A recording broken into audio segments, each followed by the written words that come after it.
Hello and welcome back to another video of Formula 1 Challenge 1996. Today is race 8 of the season, the Canadian Grand Prix. If you haven't seen the previous video, go and check it out. It's been, well, not the best race ever, and certainly we couldn't repeat the Spanish Grand Prix of the previous season, unfortunately. And yeah, damn pitwall, that's all I can say about that. It's been a really stupid mistake. And as I said, it's gonna be the Canadian Grand Prix today. And well, last year we didn't do too well thanks to that crazy, strange chicane and an actual hardware issue with my gearbox, and I just couldn't shift back after spinning around facing sideways. So that's not gonna be the case. And after a couple of practices, that chicane is finally gone, so it's just a long straight, and I'm really happy about that.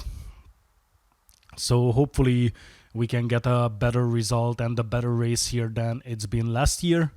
So without further ado, let's just head over to the press section. There's been a couple of events on the Spanish Grand Prix that had to be discussed. Like, if you've seen it, then you've seen Villeneuve basically taking out Hill, and that didn't go without consequences. So let's have a look at the newspaper and see what exactly happened. And here we are. As you can see, Villeneuve got a 10 seconds penalty after the race, which means it took him down to P6. So instead of the 10 points, he only got one single point, which made a drastic change to the championship standings, which you can see on the right corner. And Ron Dennis also said that he's positive that by now they are definitely gonna be one of the title contenders. And Roland Heim commented on his mistake that it's been an unfortunate mistake due to a lack of attention, and hopefully it's not gonna happen in the future, and he's ready to have a better race in Canada than he had in Spain.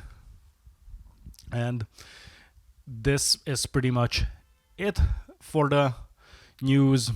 And you can see that Villeneuve's advantage is only 3 points to Coulthard, which is really tight, and Heim and Hill and Häkkinen are right there as well. So it's still far away from being decided, and it's gonna be a lot of contenders for that title this year by the looks of it. And we can be pretty sure about that as we're pretty much halfway in the season. So let's just head over to the qualifying session and see where we end up on the grid. And here we are, about to start another hot lap. So the previous laps haven't been really good, or not good at all. As you can see, Brundle is in the provisional pole with 1:22. And our current time was a 1:23, which took us to the provisional third place. However, this is far from the end, so I don't think it's gonna be P3 unless we can drastically improve the time on this lap. And actually, I spent some time practicing on this track just to get a better result. I'm not saying I've gotten any good at it, but it's definitely better than it was in the previous season. And I was more used to the changes already because I've had half a race on it already on the new layout, as I was playing the 80s seasons before, which was widely different from this one. And here we are going towards the place where this crazy chicane has been last year, and as you can see, it's not here anymore. And I'm really happy with that, because it just gives me the opportunity. Oops, we just cut the corner. Not too bad, I guess. But what's it gonna be? 1:22. and we're in the provisional pole, but that's not gonna be the case for the race.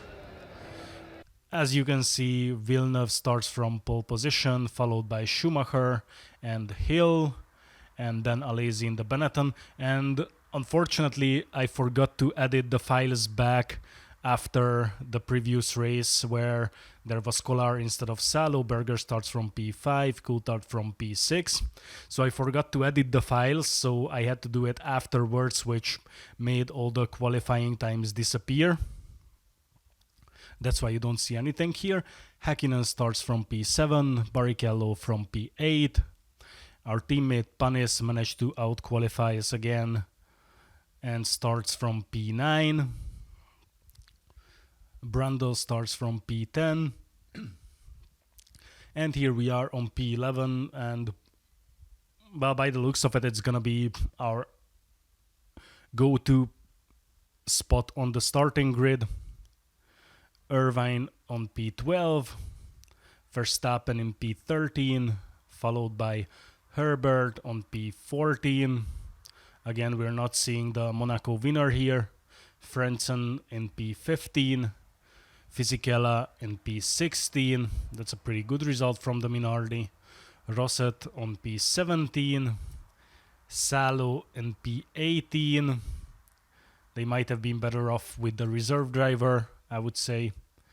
Badoer in P19, Lamy on P20, Katayama in P21 only, and Montermini closes the grid on P22. So not far off from the usual. Yes, we'll just fool around while we're waiting for the lights to go out. And the lights are out, the race is on. And we had a little bit of a slow start, but we're catching up. And we go all the way to the inside. And we're up to P7 after the first corner, right in front of Häkkinen and behind Coulthard in the McLaren sandwich. We have a look on the side of Coulthard here, but there was just no space to make the overtake. And now he's just pulling away thanks to that. However, in the slow corner we can catch up with him. And currently we're one position away from the points.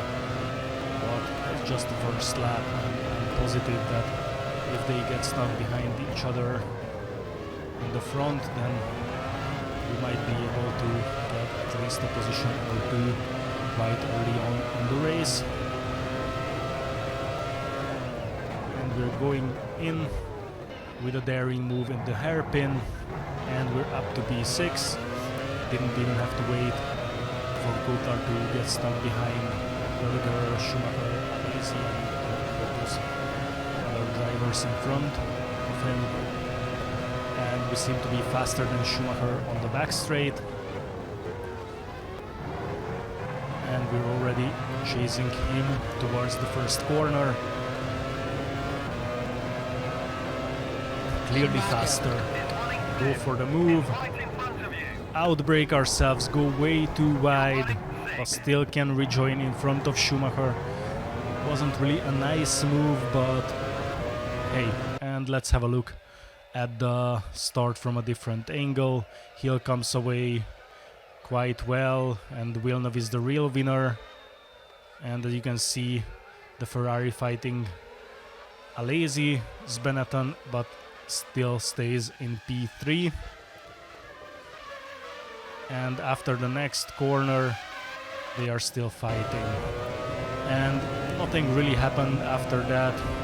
We came up all the way to P3 after we overtook a couple of cars who went out for a pit stop.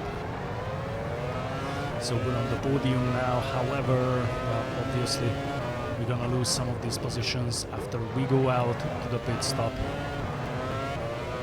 So the plan is just to go as fast as possible in the remaining lap and just try to retain as much of these positions as we possibly can. And Alesi currently can hold a massive 2.5 seconds gap. 3 seconds. So our only hope is try and be faster than him on the back straight as we touch the ball a bit and just try to cut the advantage down somewhat. And as you can see, we didn't go out to the pits at the end of this lap because I figured that we might just have enough fuel to extend it by one more lap, which actually yields us the first place. So we're in the lead for now, at least, with Coulthard right behind us, and actually he's the other one who's on a very similar tactics than we are, and he hasn't pit yet, which pretty much is the reason that why we're in P1 and 2. And as you can see, it's gonna be very tight. There's barely any fuel left in the tank, so this was really counted out to the last liter of fuel, and I was actually a little bit worried that I might run out of fuel here on the back straight before or in the pit lane already before I can reach my box. But thankfully it didn't happen, and the last liter of fuel gets us to the box, and now we can get some extra fuel to do the second stint. So that was a really close call. So let's see where we can rejoin. Here is Coulthard, who seems to be on the same tactics. And currently we're in P3. Yes, it's gonna be P3 after we rejoin the race. So we're actually in front of Alesi by more than a second. So we had a lot better pit stop than he did, as before he went out to the pits he was in front of us. So the undercut worked quite well, or overcut, or whatever you call this in English. And we have a bit of trouble. Minardi lets us pass easily, and I was hoping that Alesi will get stuck behind him, but it didn't happen. And as you can see, we're getting quite a lot of pressure from him, as he is constantly within half a second, apart from the back straight where we can actually pull away a bit and extend the gap to a second or maybe a bit more, but then on the next two sectors we're just gradually losing it. So we're having a tough fight with Alesi for the last podium place. Hopefully we can stay ahead of him until the end. So let's just see how it works. As you can see, we're up to P2 because the second wave of pit stops has already started. And I think it was actually, yeah, you can see we had a bit of danger here with the pit entry with the 40, who was a bit overly aggressive, as they usually are. For some reason they don't like me. I'm pretty sure they hate me. They always try to fight me back when I try to lap them. Now he almost takes me out at the pit entry. So yeah, we're not very good friends with Montermini and Badoer, or I'm not even sure which one of them is driving that car that keeps making this mess. And we're back to P4, but that's again because Coulthard is ahead. I think he's on P2 or maybe even in P1, and now he's in the pits. So he managed to extend his second stint even more. So I think it's the two of us actually who go with a 2-stop strategy, and everyone else is 3 stops. And with that we are back to P3, and now instead of Alesi we have Coulthard. And why we don't have Alesi, well, this is actually Berger. As you can see, he spins out on the curb and then just hits the wall. I'm not entirely pretty sure what he did there. And on lap 27 at the start of it, we are up to P2, and that because Villeneuve is actually out of the race. So the championship leader is out of the race. So the chances are gonna get even. So let's see what happened to Villeneuve. And he spins out on the same curb as Berger did, and as he tries to turn the car around, he just drives into Berger's abandoned Benetton. But the madness is not over yet. Here you can see Herbert and Schumacher colliding and ending up in the wall. Let's see it from Herbert's perspective. He just takes out Schumacher with the very same move as Villeneuve took out Hill in Spain. So FIA might have a word with him. And here we can see Damon Hill on his way. This was actually the last two laps, and he makes the exact same mistake as Berger and Villeneuve did, spins out on the curb and gets collected by one of the Ferraris, Irvine. And look at this. As he tries to turn the car, Irvine has no choice but to smash into him. And here we can see Häkkinen as well around the end of the race, coming into the very same corner where the previous spins occurred. And you guessed it, exactly the same mistake on the curb, and as he turns, he drives into the wall. And with that, everyone is out of the race, and we inherit the lead. We inherit P1 on the last lap of the race. So from this point on, all we have to do is just to come home and win the race, win our first Canadian Grand Prix after that disgraceful last year and that quite inglorious demise in Spain. However, we still have Coulthard behind us, which is not an easy task to get away from him, because, well, as you can see, is still within half a second.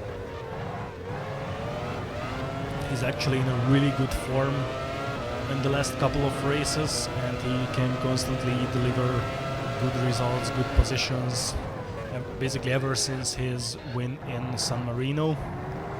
He's just in, I'm not saying he's unbeatable, because he didn't win all the races ever since, but he's been doing really well and doing a massively good job for the team, while Häkkinen is having a bit of a dismal season so far. And here we are at the end of the Canadian Grand Prix. We crossed the finish line, and this is our second win of the season. David Coulthard. We won another race, so Damon this Hill. is 2 race wins after Argentina. Now we can win in Canada, which I thought it's highly unlikely that we can win here or even get a podium. I was thinking about fighting for the last Jean positions, last points positions, so 5th, 6th or something like that. And here you can see the final results. Plenty of DNFs, so only 12 finishers in this race. And ourselves, Coulthard, Hill, Alesi, Brundle and Salo in the points. So Salo actually saved the point for his team. Good job to him. Coming all the way from P18, so he did really well. And yeah, what I wanted to mention quickly is that this time I want you to have a look at those highlights, especially the incident between Herbert and Schumacher, and you can suggest in the comments what should happen, if there should be any sanctions or any penalties for anyone involved in any of these collisions, and I will consider them well, not after the next race because that's already recorded, so after the French Grand Prix, before the the one that comes after, which I don't remember. I think it will be Belgium or Hungary. I don't know. Anyway, so currently we're leading the championship. We're on the same points as Coulthard, and we're ahead of Villeneuve after his DNF. So GG's to us and to the Ligier team. And of course to McLaren for being there in the front constantly. And we're still third in the Constructors' Championship, and McLaren is at the same as Williams. And this was the Canadian Grand Prix. Hope you enjoyed it. Thank you very much for watching, and I'll see you at the next race in France. Goodbye.